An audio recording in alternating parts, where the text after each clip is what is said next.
Hello students, आज हम देखेंगे एग्जाम्पल नंबर 2 जो है रिकन्सिलेशन स्टेटमेंट से संबंधित। रिकन्सिलेशन स्टेटमेंट हमारा कॉस्ट एंड मैनेजमेंट का आता है।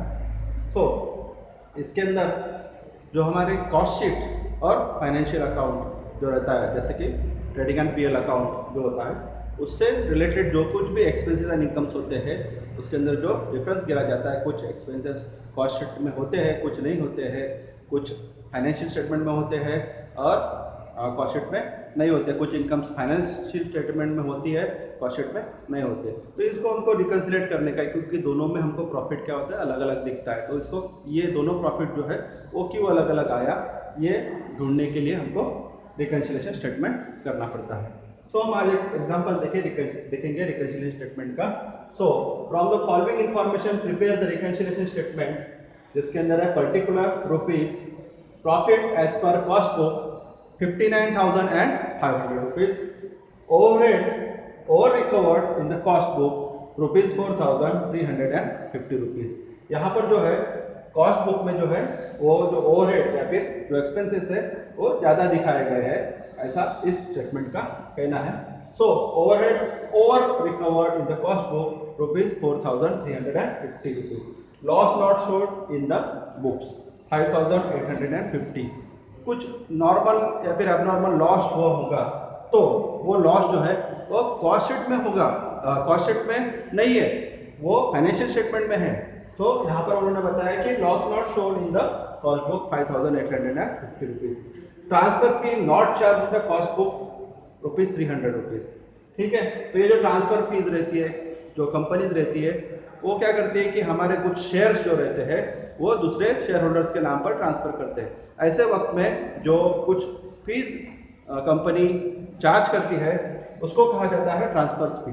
तो वो हमारे को फाइनेंशियल स्टेटमेंट में दिखेंगी, लेकिन कॉस्ट शीट में हमको वो फीस नहीं दिखेगी। तो हम रिकन्सिलेशन स्टेटमेंट किस तरह से करते हैं ये देखेंगे। सो रिकन्सिलेशन स्टेटमेंट का प्रोफार्मा हमारा इसी तरह से है।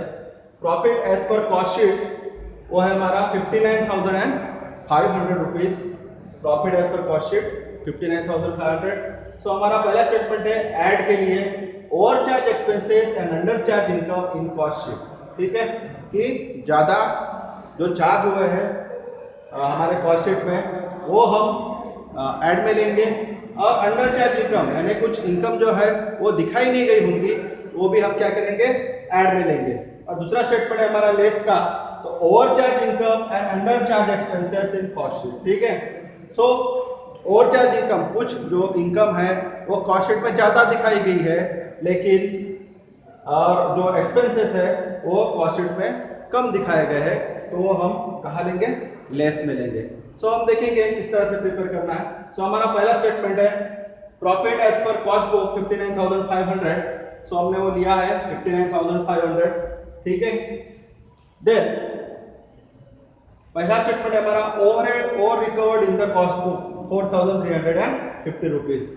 इसका मतलब है कि भाई कॉस्ट शीट में जो है ये 4,350 रुपीज का जो खर्चा है, एक्सपेंसेस है, वो ज्यादा लिया गया है। सो हम इसको हमारे स्टेटमेंट के हिसाब से ओवर चार्ज एक्सपेंसेस हम ऐड में लेते हैं। सो ओवर चार्ज एक्सपेंसेस हम ऐड में इसकी एंट्री करेंगे, ओवर चार्ज एक्सपेंसेस ओवरहेड और recovered in the cost book 4,350 rupees. तो ये हमारा पहला स्टेटमेंट, हमने इसको रिकन्सिलेशन स्टेटमेंट में डाला है। देन सेकंड स्टेटमेंट है हमारा loss not shown in the cost book 5,850। जो भी लॉस हुआ है, मैंने कहा कि एब्नॉर्मल और नॉर्मल लॉस जो भी हुआ है तो वो फाइनेंशियल स्टेटमेंट में है, कॉस्ट बुक में नहीं है। तो इसका मतलब ये हो गया अंडर चार्ज एक्सपेंसेस और लॉस इन कॉस्ट बुक। सो जो भी अंडर चार्ज एक्सपेंसेस और लॉस होता है हम लेते हैं लेस में। सो हम इसकी एंट्री करेंगे लेस में। अंडर चार्ज एक्सपेंसेस और losses, loss not shown in the cost book rupees 5,850 rupees. ठीक है, तीसरा स्टेटमेंट देखेंगे हम क्या है, तो transfer fee not charge in the cost book. ठीक है, 300 रुपीज। जो ट्रांसफर फीस होती है उस कंपनी के हिसाब से वो उसका इनकम होता है। तो इनकम जो रहता है, इनकम ये हमारा फाइनेंशियल स्टेटमेंट में दिखेगा लेकिन कॉस्ट बुक में नहीं दिखेगा, क्योंकि ये जो है शेयर से रिलेटेड चार्जेस रहते हैं, और शेयर से रिलेटेड चार्जेस जो रहेंगे वो हमको फाइनेंशियल स्टेटमेंट में दिखेंगे, कॉस्ट शीट में नहीं दिखेंगे। सो ये हमारा इनकम है। तो यहाँ पर हम देखेंगे कि फाइनेंशियल स्टेटमेंट में 300 रुपये है, लेकिन कॉस्ट शीट में 300 रुपये नहीं है। इसका मतलब under charge income in cost book. So हमारा स्टेटमेंट ये जाएगा ऐड में। सो हम ऐड में इसको लिखेंगे transfer fee not charge in the cost book ₹300 rupees. ठीक है। सो हमारे तीनों भी जो रिकन्सिलिएशन थे वो हमने हमारे रिकन्सिलिएशन स्टेटमेंट्स में ले लिए हैं। अब हम इसकी टोटल करेंगे।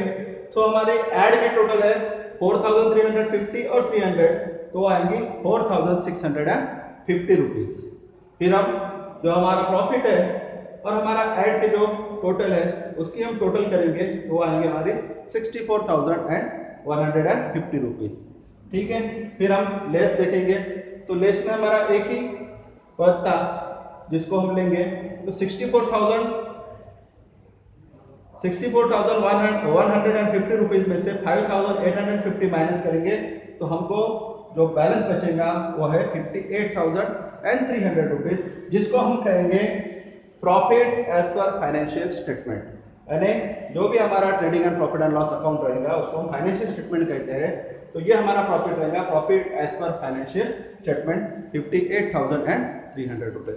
तो इस तरह से हमने ये रिकन्सिलिएशन स्टेटमेंट्स आज सॉल्व किए। तो इसको आप करके देखिए। ठीक है। कुछ दिक्कत आती है फिर से बार बार करके देखिए और एग्जाम्पल को एक बार पढ़ के इसको सॉल्व करने का प्रयत्न कीजिए। धन्यवाद।